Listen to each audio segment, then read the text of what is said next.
Good morning, everybody. Welcome to today's Getting Started with Kubernetes and Rancher 2.0 online training. Really excited to have you all on the line, and I know more people will be joining as we go along. We're going to go ahead and get started here. Just so you all know, our main goal today is to really give you a solid technical introduction to Kubernetes. We'll go over concepts and um, have slides, but really be doing a lot of hands-on stuff, mainly demo, demo, and more demo. So please ask questions. This is meant to be interactive.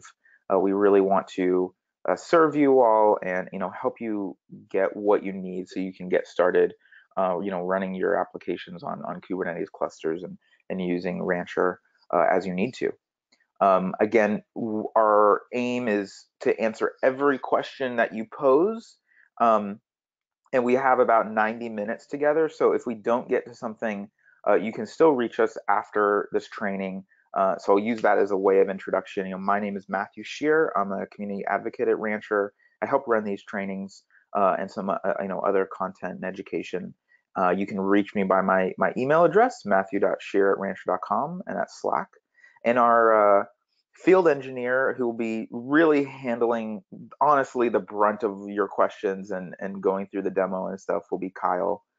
Thanks, Kyle, for being on today. And his Slack is K Rome, so you can reach both of us afterward if you have more questions.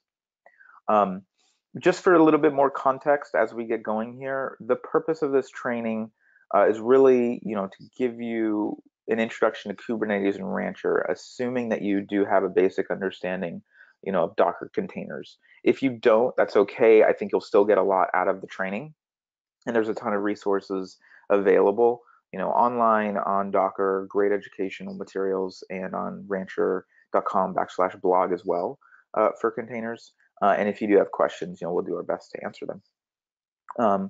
If you want to follow along on the training and have your own instance of Rancher up, you can follow the quick start guide. Just get to this link by going to the deploy button in the top right, and it will take you to the quick start guide. You should be able to get up a Rancher instance in a few minutes. I'm not sure if Kyle will be starting with his own instance or taking you through from scratch, but the process is really easy, and we try to make it as approachable as possible. A couple other resources for you all. This is both of these products, these platforms are open source, Kubernetes and Rancher. Communities are huge. We have the Rancher user Slack and the forums, which are both really active. I was just on the Rancher user Slack. I think there's already, a dozen different messages this morning so far, and responses. So you should be able to get what you need there. And these links will be available after the training. Everything we're doing here is recorded. The session's recorded. You'll get the slides and you'll get the Q&A as well. So on that note, we're going to get into the meat of the material. I'm going to pass the presentation over to Kyle. Are you ready to go, sir? Yep. All right. I'll switch this off to you. Okay, can everyone see that? Yeah, I can see your screen. You're good. Okay. So we're going to start just with some slides around Kubernetes, what it is, how you use it, and then we'll get into a demo with Rancher. So Kubernetes has been growing rapidly and taking over the container orchestration space in the last couple of years. So this is just a slide kind of talking about how most Fortune 500 companies with container initiatives are supporting Kubernetes in one way or the other. Here's a kind of distribution of contributions to Kubernetes by large companies. So obviously it's a Google product initially, but you can see that they're only a small slice of, well, not small, but they're not the majority of the contributions to Kubernetes at this point. So some operational challenges with Kubernetes. These are a few different things that Rancher looks to kind of ease with using Kubernetes in production. So when you're going to have several production clusters, they might be spread across different infrastructures. You might have some managed clusters in something like GKE or EKS. And then you might also have some in a private data center, and managing those clusters consistently can provide a lot of management overhead. How do you implement and manage access control across these clusters and keep it consistent? How do you integrate with a central authentication system so you don't have to duplicate users and groups that already exist in whatever your company's existing auth system is? How do you partition clusters to use your resources? Multi-tenancy for those different groups that you might have created. And then making everything highly available and ensuring security policies are enforced across those. So those are just a few of the challenges with Kubernetes and issues that we'll be taking a look at. So these are just a couple more slides on the kind of momentum of Kubernetes and how many commits and PRs are constantly going into Kubernetes. So from this, obviously, there's already been another release now, but here's kind of a look at Kubernetes release windows. So you can see it's a pretty constantly evolving product. So almost exactly 3 years ago, you have 1.0, and in that time, it's really taken over the container orchestration space, and we've had 11 major releases since then. But Kubernetes has a pretty steep learning curve, especially if you're also in the beginning of your container journey. So learning how to set everything up and make it operationally ready for a production environment can be quite complicated. So Rancher and Kubernetes better together. So this is just kind of going over how we dull that learning curve without dulling the capabilities of Kubernetes. So Rancher 2.0 is pure Kubernetes under the hood. We're not going to limit any of your capabilities, but we are going to make it much more easy to manage.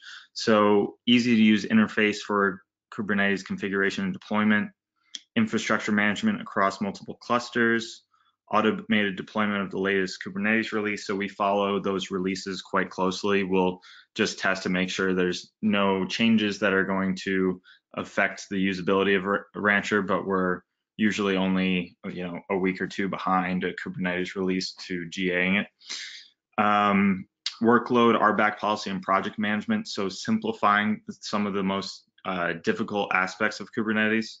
A lot of time, RBAC policy can be a huge operational nightmare if you're constantly creating new namespaces and new development teams and having to control that. So making those types of operational management tasks easier. And we also offer 24/7 enterprise grade support for the entire stack. So everything from your container runtime up to your monitoring and logging solutions. So here's just a kind of stack view of what we support and where we come in. So we support all these different places to host your clusters. RKE is our own installation tool. So this could be installed on bare metal, or you could also use it to install on Linux servers wherever you've spun them up. And then unified Kubernetes management and application management is where Rancher really would tie in to your different operational tools.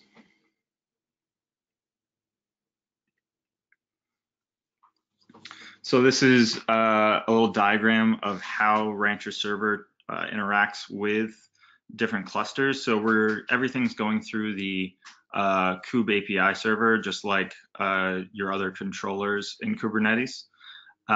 So we're not hooking directly into other things and making Kubernetes more complicated than it already is. And we have just a simple list of ports on our website that you would need open between Rancher server and your clusters that are connecting into Rancher. So this will make a little more sense once we get to the demo. But really quickly, so we talked a little bit about Kubernetes clusters, and if you aren't familiar with Kubernetes, that might have been a bit confusing. So I'm just going to kind of go over some of the Kubernetes 101 basics real quick. So your smallest unit of deployment in Kubernetes is a pod. So you can kind of think about a pod as a container.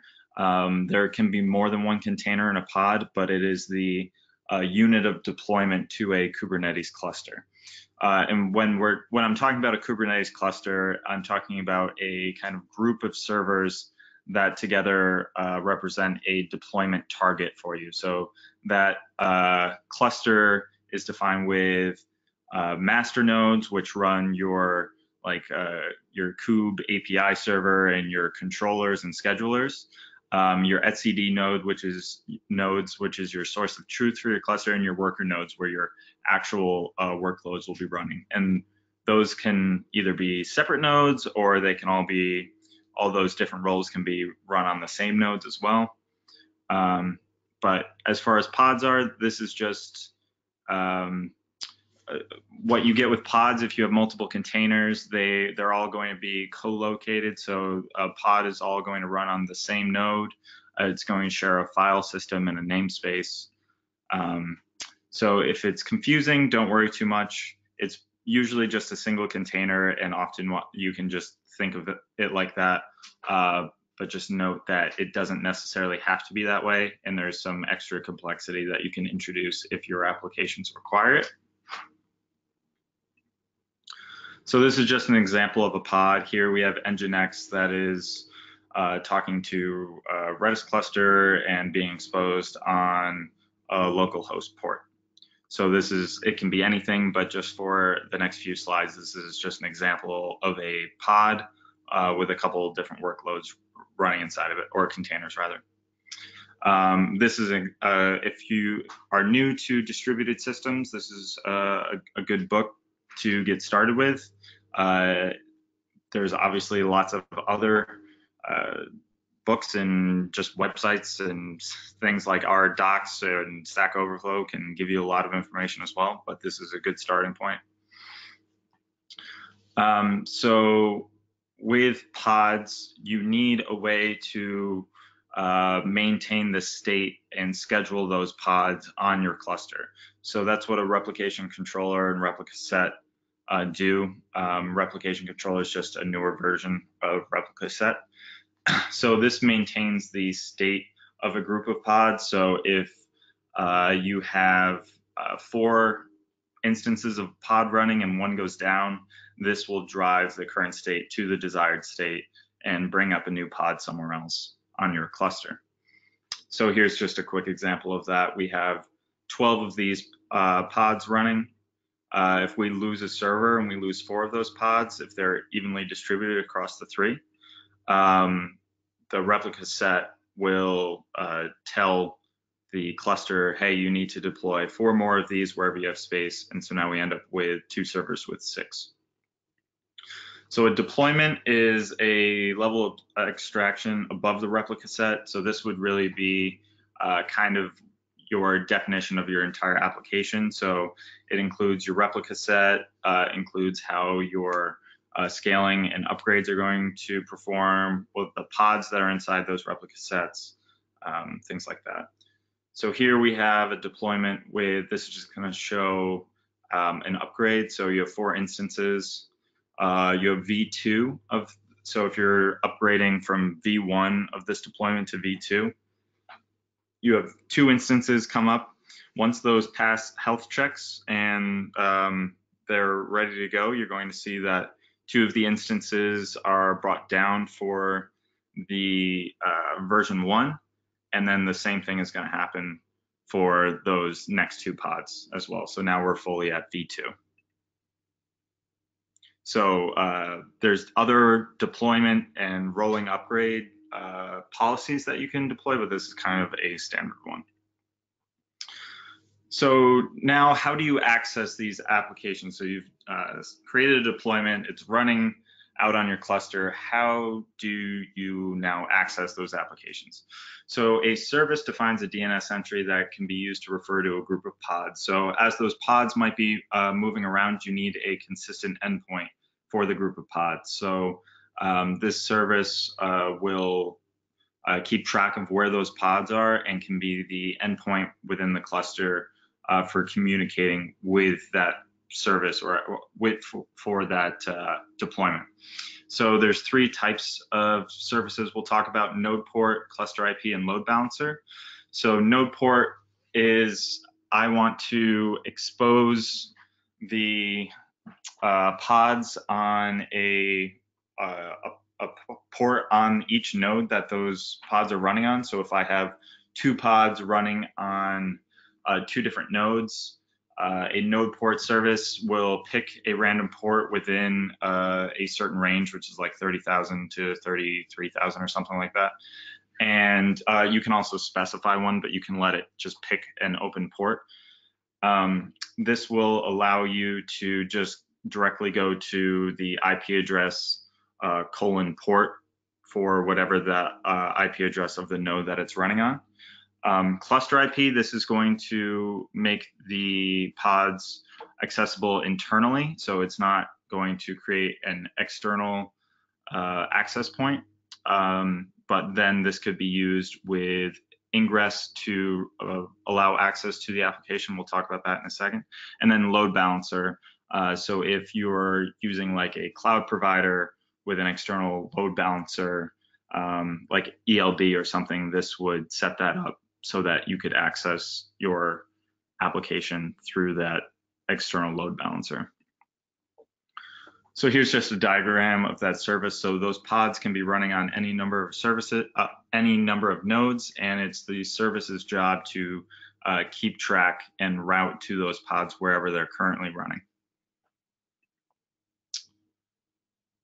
Config maps, so this is a way for you to decouple configuration from your application. So it's just a key value map of different environment variables or configuration settings.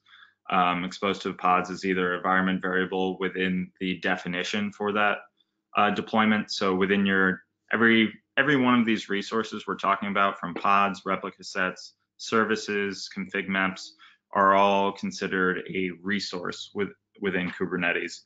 And these resources are all defined as YAML files that can all be deployed to the cluster the same way. So to include a config map with your deployment, you can include it in the deployment's YAML file as either an environment variable or as local storage mounted to that deployment. So you're decoupling the storage of configuration from the pod spec. And here's some example of those. So just very simple, a couple items defines the name of the config map and the namespace where it's getting deployed to.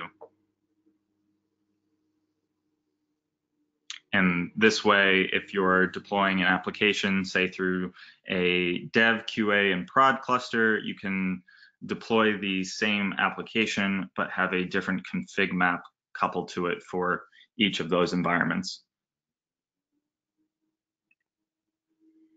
So Ingress, which I mentioned before, defines how traffic outside the cluster is routed inside.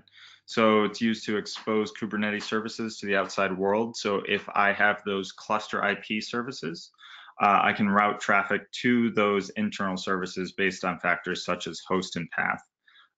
Ingress is usually implemented by a load balancer, Nginx, which is what Rancher by default deploys. So we just deploy Nginx to every node, and then as an Ingress controller, and then based on the Ingress rules you define for your application for the host and path, it will direct it to the proper services, which are aware of where all of the pods and containers for your application live. Any questions so far? I know I'm kind of tearing through this Kubernetes stuff, but I want to get to the demo, which is Yeah, there are a couple questions, but I think once you get to the demo, there's a couple questions around load balancing and clusters. But once you get to the demo, I think we'll be able to take those questions then. okay. Cool. Thanks, Kyle. So for the ingress controller, wherever this is sitting, so this would be on one of your nodes or possibly all of them. So your DNS entry for your cluster is pointed at the nodes where your ingress controller is. So usually you'll have some sort of external load balancer pointing at the set of nodes that are running your ingress controller. You would define an ingress rule, just like a YAML file, like you do a service or a deployment. And in that ingress rule, you'd have the, however you're defining like the host path, like we showed over here. So your host and your path and what service that should go to. So that tells the ingress controller, okay, I'm going to take this traffic, send it to this service, and now the service knows, okay, this is where all of these actual pods and containers are running. And that's pretty much how ingress routes from through a load balancer to the ingress controller to a service to the applications. Okay, so that was kind of a very, very quick and dirty Kubernetes 101 introduction. So now we're going to get to the demo itself for Rancher 2.0. Okay, so so for this demo, I've already spun up a Linux server and installed Docker on it. So I just spun this up using DigitalOcean just because that's one of the quickest and easiest ways I find to get a few servers up and running. But this could be, you know, in VMware, it could be in AWS, wherever, whatever provider you want to use.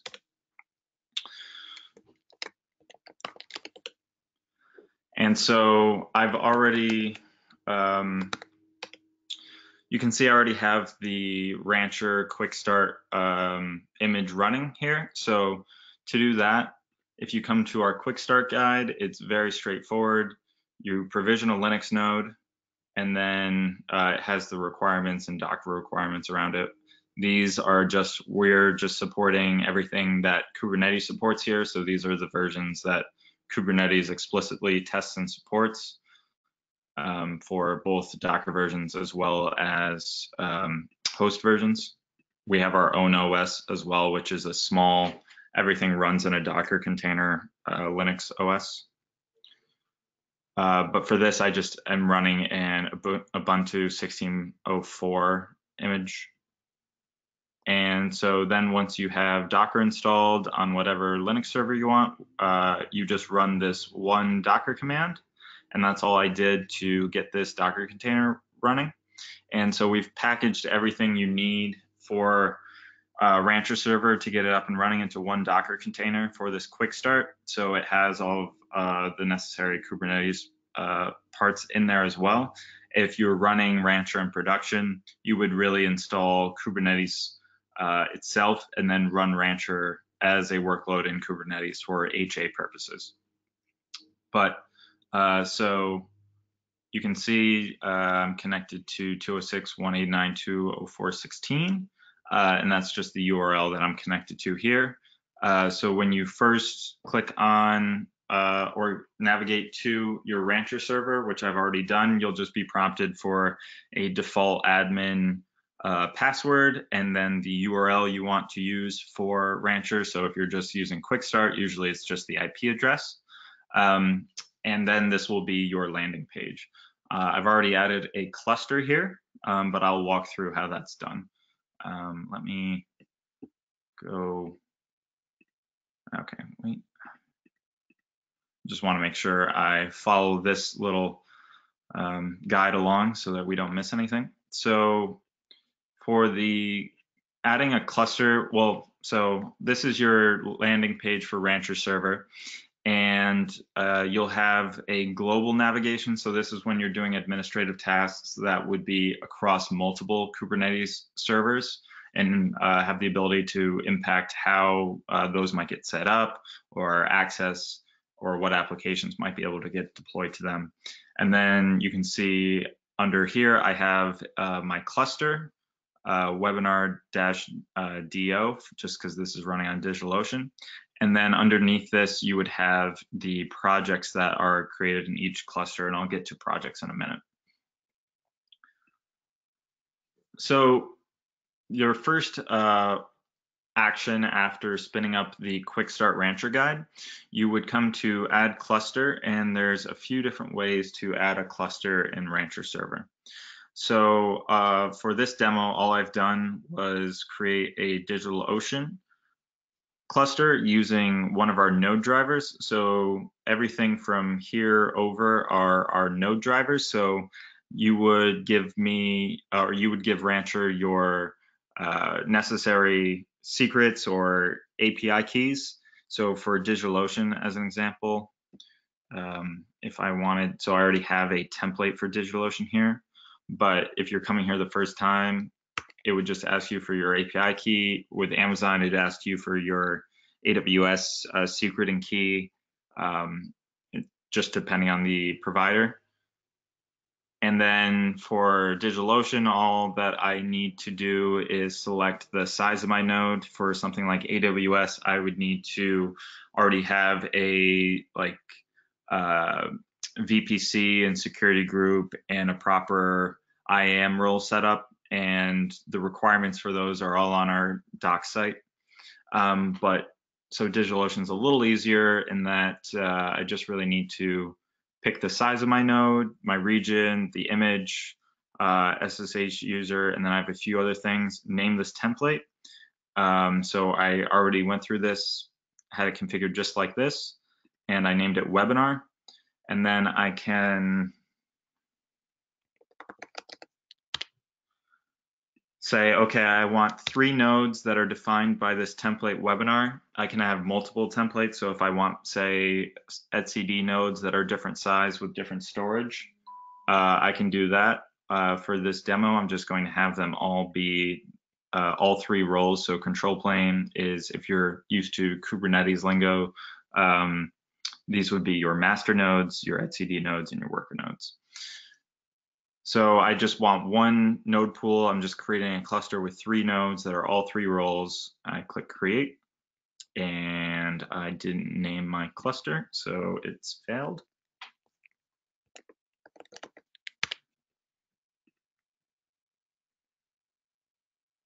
And so we will go into DigitalOcean using the API key I provided, provision the nodes, set up Docker, and then use our RKE tool, which is our Kubernetes, it's Rancher Kubernetes engine, and that's what will install Kubernetes.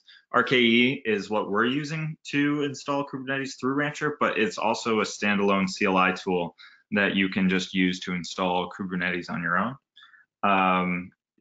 The other 2 ways I mentioned that you can add a cluster, so the node providers is one. So if I came to Amazon EC2 here and I clicked add node template, I just have to provide my keys and my region, and the workflow is very similar to DigitalOcean, but obviously with a few more questions. But the other 2 ways are custom and import. Custom means, hey, I already have the Linux nodes provisioned. I don't need Rancher to go provision them. I just need Rancher to install Kubernetes and have it report back into Rancher server. So with custom, all you're going to do is name your cluster. And then on this next page, we give you a Docker command to run on your already provisioned nodes. And all you need to do is specify, okay, this node's going to be a worker node, or this node's going to be a master and an etcd node. And you can see all we're doing is adding a few command flags here for those different roles. Same thing if I wanted to add labels to this node. So if I did foo bar, you can see I'm just getting this added to the command line. So say you had 3 provisioned nodes that you wanted to be a Kubernetes cluster attached to this Rancher server. You would just go run this command on each of those nodes. We will install Kubernetes and all the necessary components to have it talk back to this Rancher server. So then you would just click done, you would go run those commands, and that would be it. So, but I don't have those servers, so I'm not going to run the command, so I'm just going to delete this. You can see that this second cluster is currently provisioning those nodes. The third way is if you already have a Kubernetes cluster up and running and you just want to attach it to Rancher for management purposes, you can just import that cluster. So all of these are, I don't have any nodes provisioned and I want Rancher to take care of it for me. This is, I have the nodes provisioned with Docker, but I want Rancher to set up Kubernetes. And this is, I already have Kubernetes installed. So this would be import, and we just give you, similar to the custom workflow, we give you a set of kubectl commands and a curl command to run. And this will have the cluster be able to be managed through the Rancher server. So pretty straightforward. All you need to do is make sure that the proper ports are opened between Rancher server and the Kubernetes cluster, which is the same for all three of them. I'm going to go and delete this. Okay, so that's the quick and short way of how to add a Kubernetes cluster to a Rancher installation. The next topic is authentication and security. Hey, Kyle, can I just ask from some people on the line some cluster questions Yeah, that I sure. had? So the first was from Alex about just which release of Rancher you're using for your demo. 2.0.6, so this is our latest release. So 2.0 got GA'd about 2.5 months ago, 3 months ago. And so 2.0 was a new product built from the ground up. So a little quick history. Oh, that's not good. Oh, it went away. Rancher 1.6, if you're familiar with it, was a product where you pretty much chose your own container orchestration layer. So if you wanted to use Kubernetes, we'd help you with that. But if you wanted to use Mesosphere or Docker Swarm, you could do that as well. Or we also had our own orchestration layer called Cattle. But we kind of recognized that Kubernetes, with those slides we were talking about with momentum and how that's kind of taking over the container orchestration space, and it's becoming a industry standard. We created Rancher 2.0 from the ground up, which is pure Kubernetes under the hood, and it's all focused on just Kubernetes. So that was released in beginning of May, I think, or end of April maybe. And so we're on 2.0.6 right now. There's been a few feature additions in there, such as new security auth providers that you can hook into. 2.1 will be our first major release since 2.0 was GA'd, and that will be towards the end of this quarter. If you want to follow along with our release plans, if you come to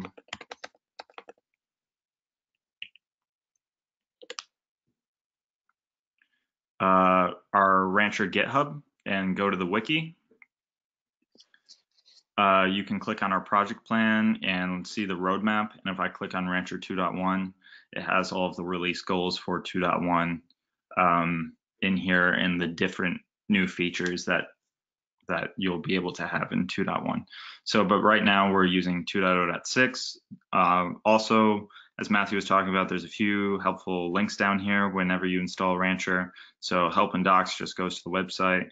Our forums and Slack are down here. You can also file an issue to the Rancher GitHub.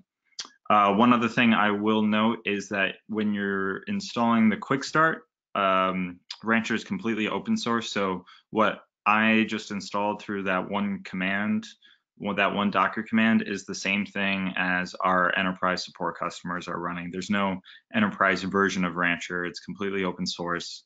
The one thing we sell is professional services and support. Awesome. Thank you. Great answer. So one last at this stage, it's from Jose. This is a cluster support question. They ask specifically if Nutanix clusters are supported, and how would you install them? I'm not familiar with Nutanix, so but pretty much we support any Kubernetes cluster through import. So the node drivers that we have, these aren't necessarily the only places we support Kubernetes. These are just the ones that we have infrastructure provisioning for. But through a custom and import installation, and really if you're running Rancher in production, most people end up doing the custom. So they let us spin up Kubernetes, but they usually have some infrastructure as code already set up, like Terraform, that they want to maintain to do the provisioning themselves rather than giving us the keys to the kingdom to provision the nodes for them. So anything where you can spin up a standard Kubernetes cluster, you can really attach into Rancher. But you would probably do it through these two workflows. Awesome. Cool. Thank you. That's it. You keep going when you're ready. Okay. So I was going to talk about security and authentication. So if I come back up to global, I now have the one cluster I installed before and the second one that I just did on the webinar, and they're exactly the same. If I click into them, I have some quick statistics about them. We also give you, if you want to use kubectl directly on the cluster,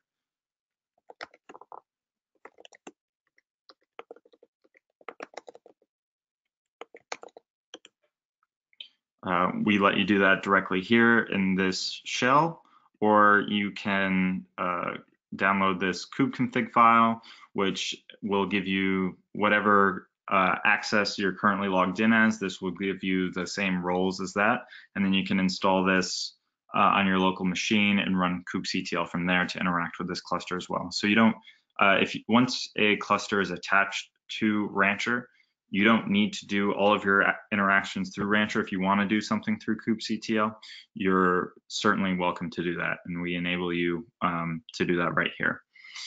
So also every resource that you see, whether it's a cluster or when we get to deploying workloads, you can click View an API, and I'll show you around the API a little later. But for authentication, if I come back to the global level and I come to security, I have this authentication page. So one of the big things with Rancher is right now I'm just logged in as a local user, that default admin user. But most companies already have some sort of authentication provider that they would rather have other systems log in as rather than manage a whole new suite of users and groups.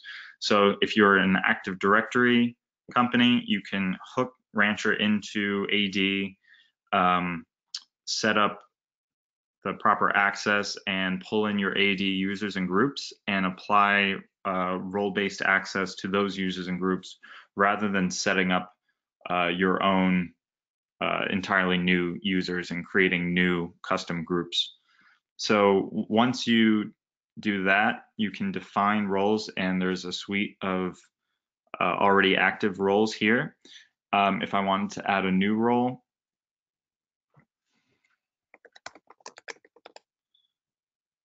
all you're going to do is say, okay, I want to give this role the ability to, let's say, create and delete and get and list pods, right? Or maybe I don't want them to create and delete, but I just want them to be able to view the pods. So I can create this role, or I can also inherit access from another role if I have a list, say a developer role where I have a set of resources and I don't want to go through that all again. I can inherit that. And then that role can be applied as RBAC policy for different clusters and projects. So now's a good time to go over projects. So you can see I have this default folder in my navigation under both of my clusters.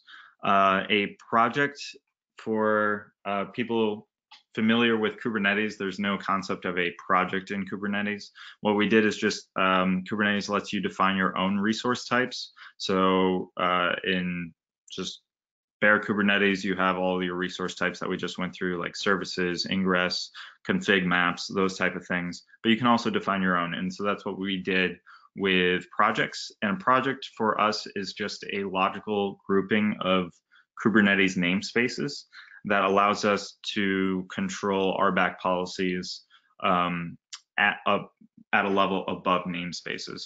So in a production scenario on this cluster, I might have a dev team 1 project, I might have a dev team 2 project, and then I would be able to apply users access at those project levels. And then within those projects, I could use namespaces to split up application services or things like that. So I don't need to use projects to do that. And then the users would have the same access to everything created within that project. So you don't have to worry about that as you're creating and deleting namespaces for application development. So that's the main 2 parts of authentication with Rancher is integrating with your authentication provider. We'll also be adding SAML very soon to this. So if you use something like Ping Federate that uses SAML integration, you would be able to do that soon as well. Right now, we just had AD and GitHub with 2.0, and we've already added these 3 other ones since 2.0, and now that we're in 2.06. So I think SAML's the big one coming next. I'm not sure about any others. So next up is storage. So storage in Kubernetes can be very confusing. So I'll just click into one of these clusters. And we just give you an interface here to, if you're familiar with persistent volumes in Kubernetes, what persistent volumes do are give you a resource that's not directly tied to your application for storage that your application can consume. So let's say I have some application where I don't want to lose the data if that application might get deleted or something like that. The application would have a persistent volume claim, and that persistent volume claim would match up to a persistent volume that's been created on the cluster. And that persistent volume is just some type of storage. So it might be NFS, it might be iSCSI or something like that. It might be some sort of block storage, or if you're using like Amazon, it might be like an S3 bucket or something like that. And that persistent volume just says, okay, I'm this storage type, I have 20 gigs or whatever of storage, and then those persistent volumes, as soon as an application requests a certain storage type with a certain amount, gets matched up to that application. But when that application and the persistent volume claim go away, the persistent volume doesn't necessarily. So that might sound really complicated, and it kind of is, but you don't need to provision all of your persistent volumes beforehand. A storage class gives you the ability to have those persistent volumes created dynamically. So when an application requests a certain amount, a storage class can provision those persistent volumes for you. One quick way to get up and running with a storage class within Rancher is if I come to my default project and I go to catalog apps. So catalog apps, if you're familiar with Helm, this is really a UI we put in front of Helm. And we have this NFS provisioner that will dynamically create NFS files or blocks on, not blocks, but instances on the servers for you. And so then you could request NFS storage from your applications. And then this will act as the storage class. So if you don't have like an NFS device or block storage to use right away and you just want to play around with Rancher, this is a quick and easy way to, all I would have to do is click view details. If I wanted to change any of these settings, I don't really care. And then just hit launch, and this will get deployed as a daemon set within the cluster. A daemon set is just a type of deployment where you say, I want one instance of this running on every node. So like Ingress is done that way currently in Rancher, where we have one instance of Nginx running on every node. So that's one quick way that you can get started with persistent volumes within Rancher. Obviously, but really all that we're doing with, I can also add them here. I don't have any defined here, so I can't set that up. But if you have more questions about that, you can feel free to ask after the demo. So I went over projects a bit already, as well as namespaces, and I kind of touched on catalogs as well. So now what I'll do is I'll just deploy an application and give you an idea of what the whole workflow looks like. One second, I'm just finding the image I want to deploy.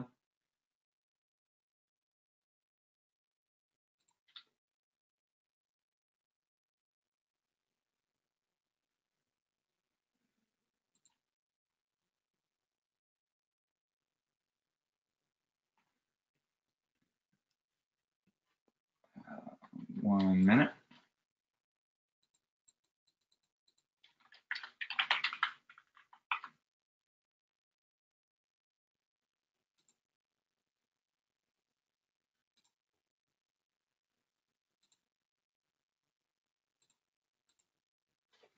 Okay. So if I come to, oh, I was already there. So I'm going to click on workload and deploy. And so from here, I just name my application. If I could type. And here we give you the ability, so this is a standard deployment like we talked about, run one pod on each node. That's a daemon set. If you have stateful information, you could run a stateful set, but I'd be careful with that and what you are trying to persist on Kubernetes. Persistent data within containers can complicate things very quickly. And then you can also schedule cron jobs as well, but we're just going to do a standard deployment. I'll say I want 2 instances. So here we can specify a Docker image. And I'm going to use one of my coworkers' demo examples. If you're familiar with the game 2048, this is just going to be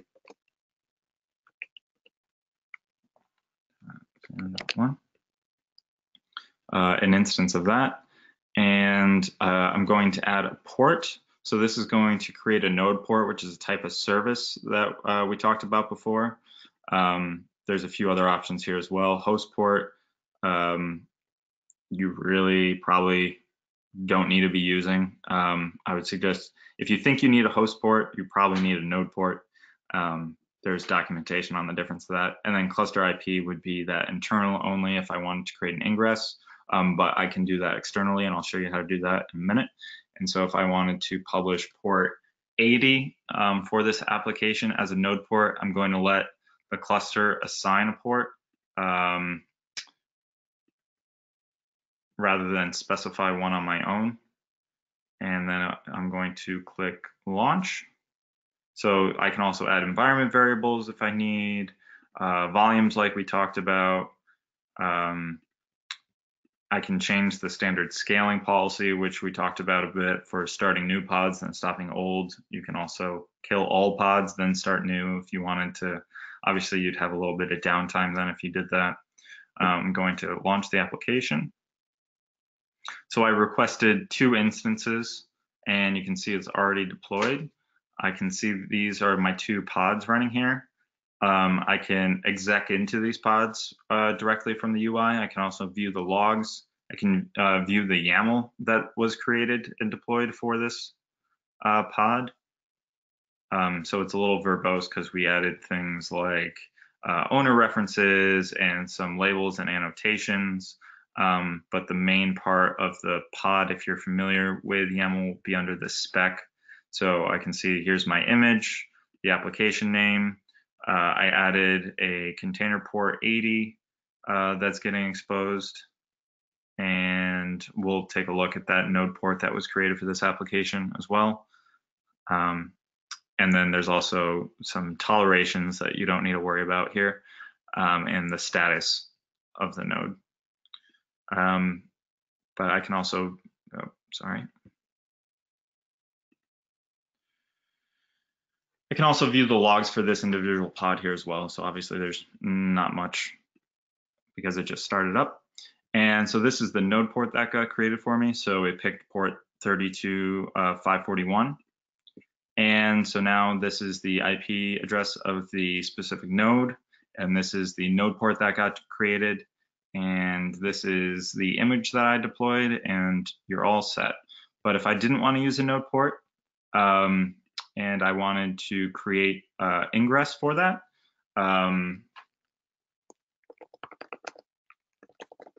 I can come right to the ingress here. We have this hookup for XIPIO. XIPIO is just a service that gives you a public address for you'll see in a second when I define this. And then I can say, okay, just for the default path, send it to my app, which is the name of the application I gave, on port 80. And so click save. I'll wait for XIPIO to register that DNS. In production, you'd obviously have your own DNS name that you would be resolving with your host and path with your ingress resource, rather than just having all your applications have XIPIO addresses. This should update in a second. Yep, so I just saw that I got this 80 HTTP endpoint, which is my ingress. And so I typed in webinar demo. Default is the project I'm in. And then you can see XIPIO just gave me this public address that all it's doing is sending me to this node. And that's really all there is to it. So I can, again, edit the YAML for this ingress definition. If I come look at the spec, you can see for this host address, so when my cluster sees this address coming in, for this path on this port, send it to this service, which this ingress definition also created for me. So if I come to services and look at, this is the service that it's sending it to, and you can see that this is a cluster IP and it has a node port here. So that's actually, yeah, and then it's directing it to my application. Here it is. Yeah. So this is the cluster IP, my app, and it's sending it to port 80. So right now I have two ways of hitting this application, either through a node port or through ingress, coming through the front door of my cluster and getting redirected by the ingress controller. The ingress controller we deploy by default, like I said before, is Nginx, so that's why I didn't have to set that up. So what's happening is just this address is getting caught by our ingress controller, and then we created this rule that says on the default / path for this host name, send it to my app, and a service got created that knows where my app pods are. Okay, any questions about that? How much time do I have? You're doing great. We still have 45 minutes basically scheduled for this. Okay. And so on what you've just done, so Michael asks, is it supported or a desirable practice to import / update workloads from version controlled YAML definitions? Yeah, that's fine. So Depends on how you're doing your ingress, but if you're updating it, or I mean your version control, but if you're, say I wanted to edit this workload, and I believe there's a version 2 here, and I click upgrade, you're going to see it spin down, and as long as that version 2 actually exists, which it looks like it does, you can see the status here. It's removing 1, it's running 2. Give it another second, and it should be back up. Yep. So now all we did was change the image to version 2. And so if you wanted to do it, new versions through the Rancher UI, that's how you would do it. But then say, oh no, there's a problem with version 2, I want to roll back. We keep a list of those revisions for you. And so I can see a few seconds ago was that version 2 I deployed. So 6 minutes ago, I deployed the first version. So I can click on that. It shows me the diff of the YAML that was deployed. So it shows, okay, going back to the first image, I can click roll back. So if you had your YAML version controlled in whatever system and you wanted to upgrade it, that's how you would do it here. We're really doing a full new deployment of that workload so that we can keep track of these different replica sets. I can also roll forward if I wanted to come back here and redeploy that second version. So just in order to keep track of all those different replica sets, we're actually deploying a new one behind the scenes. But if you wanted, you could certainly come to the cluster view and take your kubectl file and do a kubectl apply on your deployment if you wanted to update your cluster that way. If you already have like a CI/CD pipeline that is either just using kubectl, you could leverage it that way. But you can also use the Rancher API to do that.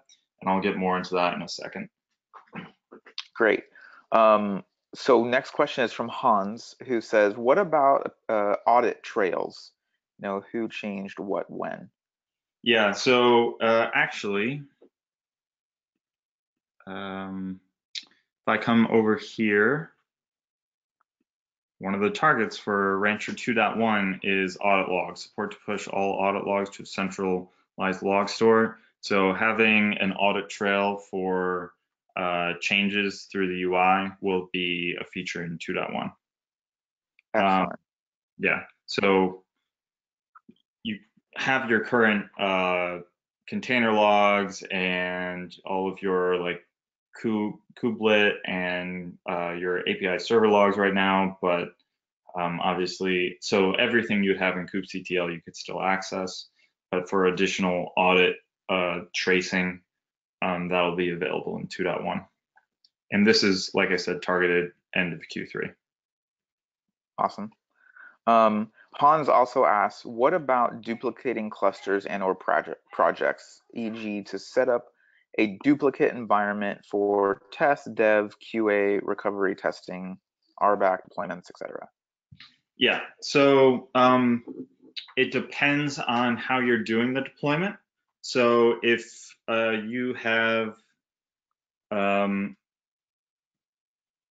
if you're using our node drivers, so you would use these node templates and those would be the same. So you can see this is DigitalOcean, New York City 3 location, and this is the definition for the DigitalOcean node size. The other providers have a little more information, like I stated before, and then you would just create those new clusters the same way, and that would provision the same size and scope clusters. If you have your own infrastructure as a service, or infrastructure like scripting, such as Terraform, you would do the provisioning and just use the custom clusters. But then once you're in here, they would all have the same authentication hookup, and you could apply those same roles to those new clusters. But if you're asking if there's a way to like federate cross clusters, so say I was doing one deployment and I was saying, send this deployment to these 3 clusters in the same way, They're not going to be federated the same way, so you'd still have to go to each cluster and do that deployment. So obviously you can automate that with a continuous deployment pipeline. But what we're going to provide you is a way to manage them all the same way and apply the same roles with the same authentication hookup across all those clusters. So when you do authentication through Rancher, if I come to one of these clusters and I look at my kubeconfig file, this server, if you're familiar with kubeconfig, is usually like a master node, but you can see that this IP address is the same as my Rancher server IP address. And that's because we're sending even your kubelet access through the front door of Rancher server. And that's in order to apply the same authentication. So if you hook up with Active Directory, your kubelet access through this kubeconfig would come through Rancher server. We would have all those roles applied, authenticate you through AD, and then send you through to the API server running on the cluster that you're connecting to. I hope that kind of answered that. Okay, cool. There's a couple more. Do you want to keep taking questions or continue your demo? I can take a couple more. Okay, great. So Nathan asks, how can we deploy a private Docker registry on Rancher and specify this registry when deploying workloads? Sorry, can you say that again? Sure.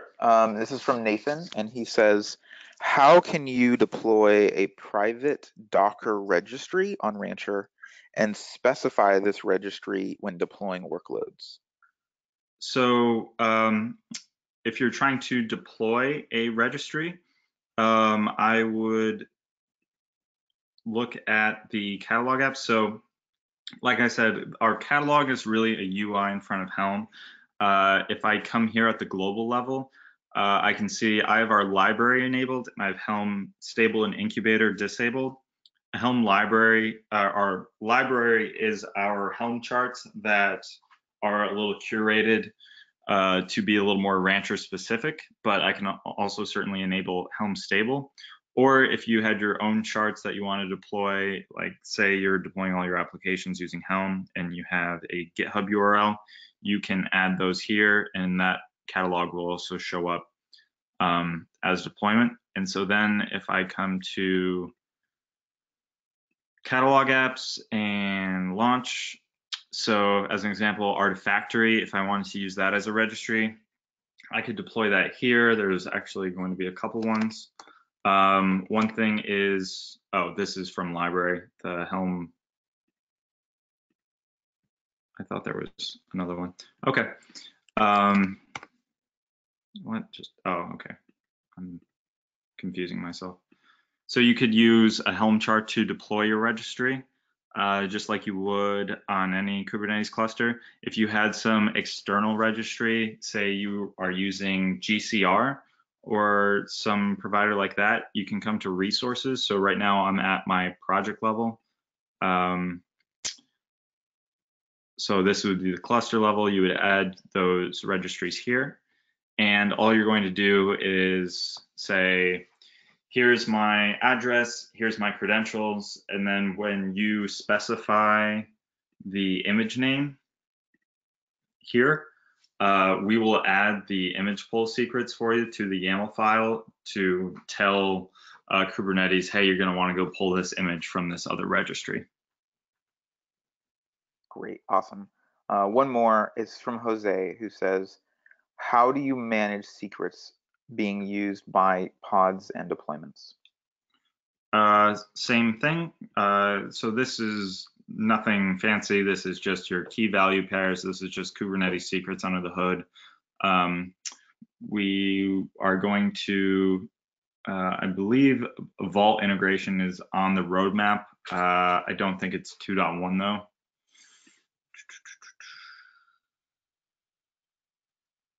Doesn't look like it. So that's probably farther down the road, but right now, if I create a secret here, it's just going to look like, then I could go into kubectl and say get secrets, and it would show up. So I can either scope it to all namespaces within my default project, or I can set it to a single namespace. And then within your workload, you would be able to specify that in the YAML file. Or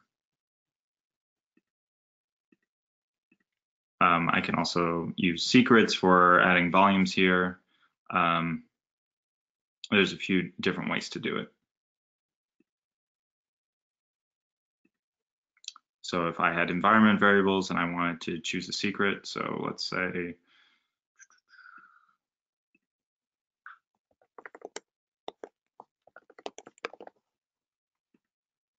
so now I have the secret listed here. I can view it in API like any other resource. And then if I come to workloads,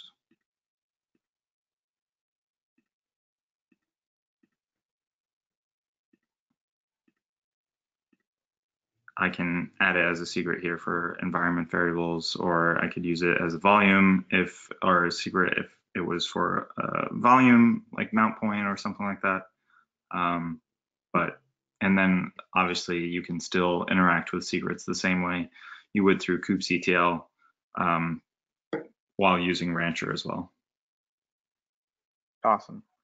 So there's a few more questions on ingresses and load balancing. Maybe if there's anything else for the demo you want to show, then we can go back to those.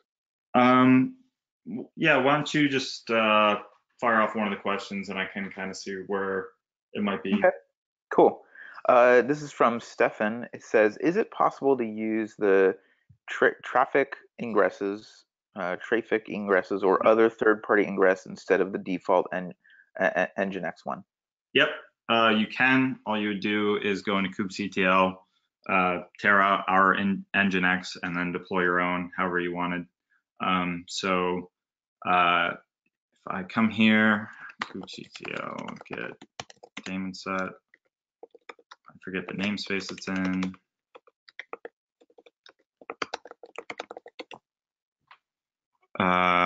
You can see this is my CNI. I also have the cattle node agent, which is what talks to the Rancher server, and I also have Nginx ingress controller. So I could just remove that and then deploy either a new daemon set, or you could deploy it to a set of nodes. So if you want, say you have 50 nodes and you want ingress only to be handled by 3 of them or something, I could deploy a set of nodes and then just have Nginx or traffic deployed to those 3 nodes as well. So we're not going to get in your way of that. We don't have an integration with them where you do it through the UI.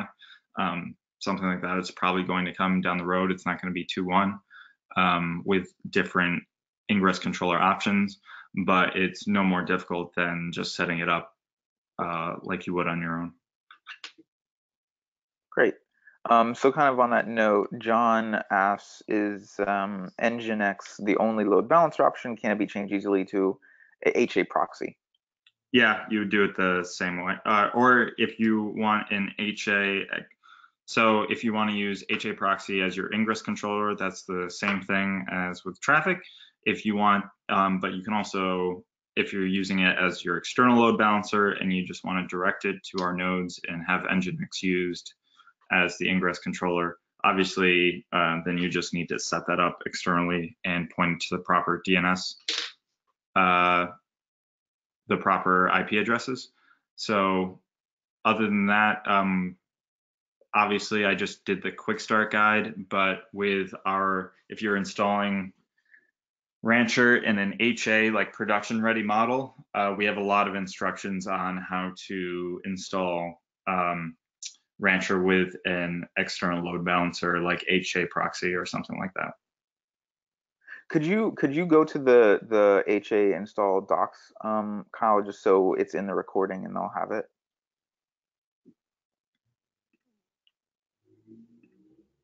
So there's 2 different versions: high availability installation with external load balancer, layer 4, and then one for layer 7. And there's also an air-gapped installation guide. So this walks you through if you want to do SSL termination at the ingress controller, or if you wanted to do it I think, okay, so yeah, it just talks about the Nginx configuration, but if you wanted to use another load balancer, you can certainly do that as well. But this will just walk you through the provisioning of the nodes using RKE. So like I said, that's our command line tool that Rancher is using behind the scenes to install Kubernetes, but you can also use it to install yourself. So to set up Rancher server, obviously you can't use Rancher server to install the cluster that Rancher server is going to be running on. So you'd use RKE. And it has some sample config templates to get you started. And then it talks you through setting up the certificates and the FQDN for your external load balancer to talk to your cluster. And so I would just take a look through these two different guides for HA. And then if you have other questions, to ping us either on the Slack channel or the forums. Awesome. Thank you for doing that. And then the last question from Rich is also load balancing, just whether he can use F5 for load balancing. Yeah, so that would be your external load balancer, but you'd still want some ingress controller running on your cluster to handle the ingress resources and point traffic to the proper services internally. Awesome. So yeah, so that was all the questions. So if there's anything else you want to show on the demo, since we still have some time. Sure, real quick. So there's a few other integrations we have by default. So we have some alerts set up for you. This is leveraging Prometheus Alert Manager. We'll probably have tighter integration with Prometheus in the future, but if you wanted to deploy Prometheus yourself, we have an example that is in the library that includes Grafana, your Prometheus server, the alert manager, the node exporter, and everything. So this is kind of a one-click deployment for everything you would need for Prometheus if you want to run it on cluster. So other than that, let me go back to the cluster view. So we have a simple CI pipeline. If you have nothing in a pipeline standpoint, you can use this. We'll have tighter integration in the future with things like GitLab. Otherwise, we're just going to be like another deployment target for whatever CI/CD pipeline you have set up. So you can either use using the Rancher API that I'll show you in a second. And we also have some default integrations with logging. For these logging integrations, all we're doing is deploying FluentD as a daemon set in the background, and then taking your configurations. So if you use Splunk, give me your HTTP event collector endpoint and your token, and then I'll deploy FluentD throughout either the cluster or the project level. But if you're using some other logging solution, you can obviously just go and deploy FluentD as a daemon set on your own and hook it up. It would be the same as doing it on just a standalone Kubernetes cluster. And then notifications for alerts, we have integrations for anything that takes a webhook, PagerDuty, Slack, email, and you can set those up here as well. I think that touches on all those configuration options I wanted to. We talked about config maps earlier. You can define them here. It's going to look a lot like defining the secrets, which I showed. And you can also add certs and individual alerts for this project as well. So alerts at both the cluster and project level.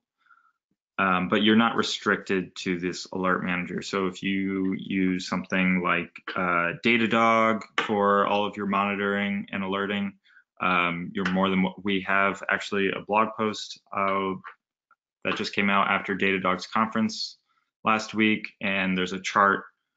There's a Helm chart in our library now for Datadog that walks you through how to do that.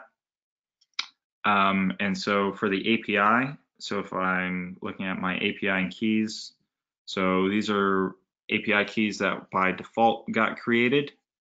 And it shows the endpoint, the base endpoint for the API here. So if I click on this, I can see all these different links for our different API endpoints, and I can create a key if your pipeline needs access to the Rancher API here, you'd create this. I'm going to get my secret and bearer token that you guys can all copy down and take over control of this with now. And you can interact with the cluster that way. A good way to understand, oh, I was like, where did my workload go? I was in the wrong cluster. A good way to understand how the API works is if you come in here and say I wanted to know how to create a workload through the API rather than the UI. So right now I'm looking at that specific workload, so you can see the deployment is for my app. This is my cluster ID, this is my project ID, and then workloads deployment. So this gives me all the different actions. So if I wanted to roll back this, it would give me the HTTP request or the curl command to do that through the API. If I wanted to create a new workload from scratch, I just clicked up. So now I'm at the base for workloads within this project, within this cluster. Click create. Here's all the fields that you could define for a workload in the API. And again, here's your curl command. Here's your HTTP request. You can also just send the request straight through here and get a response. I didn't define anything, so that wouldn't work. But that's a good way to get a example template for API calls if you're going to be leveraging it from some external source. We also have a CLI, so I can download the CLI just from this link here, and that and this UI are fully backed by the same API. So everything you can do in this UI, you can do through our API. Awesome. There's a couple more questions, Kyle, on alerts. So John says, great for alerts, but are there other views or dashboards for a Rancher operations team, like Rancher Health Capacity Management? You would integrate with some other solution for things like that. So if you set up Prometheus and you have all the dashboards you get through Grafana, so if I just come to Prometheus, I can show you that it deploys a standard set of dashboards and things. Prometheus. So I'll just launch this, and you'll see that everything that'll spin up and all the endpoints. Yeah, we're not trying to replace things like monitoring and logging solutions with Rancher. Rancher is really for the management of the clusters from an access, control, and deployment standpoint. But if you do get support through us for Rancher, you're not just getting support for these things. We actually support the full stack. So if you had an issue with Prometheus, you could come to us for support, and if we can solve it, we have relationships with these other teams and we could reach out. So if you have an issue with your CNI, you could come to us. With Docker, you could come to us. Pretty much any CNCF standard technology, of which Prometheus is one of, you would be able to use our support. So Prometheus, you can see, is already deployed. Here's all my endpoints and workloads. So here's Grafana. You can see it defined in XIPIO, but you could change that pretty easily. And now I have all of these default dashboards for the cluster that I deployed these on. And I'll start getting charts and data points. You can see I'm already getting some for memory usage and disk space. So that's an easy way to get a lot of that information without Rancher trying to, recreate what's already there. I hope that helped. Cool. Okay, yeah, so the next one is from Alex, who says, this is kind of a long one, Kyle, so you might want to look in the chat yourself, but he says, I have not been able to provision with success a 3-node cluster of container OSs with DigitalOcean over 1G RAM droplets. Cluster of core OSs are stuck at Kubernetes authentication and Rancher OS doesn't run with 1G droplets anymore, and Fedora Automatics was not available in templates. Is there a real performance advantage of running container OSs or like your use cases, or would you recommend use another OS to host nodes? Rancher OS, we certainly have a lot of customers in production that use that. So it is going to be a smaller footprint than something like RHEL or Ubuntu. So it does use less resources, but if you're, it's not, but if your company has some sort of standard, like for example, I'm not even running Rancher OS in this example, I'm running Ubuntu. My nodes are 4 gig though, with 2 virtual CPU.